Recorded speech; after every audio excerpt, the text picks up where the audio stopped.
Bangladesh premier league 2025 আসরকে সামনে রেখে আজ থেকে শুরু হয়েছে উন্মাদনা।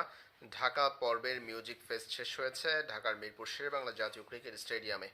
বাংলাদেশ প্রিমিয়ার লিগের এবারের আসরটা মনে হচ্ছে আগের থেকেও ভালো টুর্নামেন্ট হতে যাচ্ছে। উন্নত মানের গ্রাফিক্স থাকবে, ভালো ক্যামেরা থাকবে, ডিআরএস থাকবে শুরু থেকে, বিশ্বমানের ধারাভাষ্যকার থাকবে, থাকবে আম্পায়ার, ভালো এলিট আম্পায়ার থাকবে। সব মিলিয়ে ভালো একটা টুর্নামেন্ট আয়োজন করতে যাচ্ছে পরিবর্তিত বাংলাদেশ ক্রিকেট বোর্ড। ভক্তদেরও বেশ আগ্রহ রয়েছে দেশের ক্রিকেটের সবচেয়ে বড় ফ্র্যাঞ্চাইজি এই টুর্নামেন্ট নিয়ে। প্রশ্ন হলো, বাংলাদেশ প্রিমিয়ার লিগ আপনি যদি স্টেডিয়ামে না যান, স্টেডিয়ামে না গিয়ে ঘরে বসে কিভাবে মোবাইলে লাইভ দেখতে পারবেন, কিংবা কোন টিভি চ্যানেলে লাইভ সম্প্রচার করা হবে দেশের ফ্র্যাঞ্চাইজি এই টুর্নামেন্টে। বাংলাদেশ প্রিমিয়ার লিগ শুরু হচ্ছে ফরচুন বরিশাল ও ঢাকার ম্যাচের মধ্য দিয়ে, ফরচুন বরিশাল আর দুর্বার রাজশাহীর ম্যাচের মধ্য দিয়ে।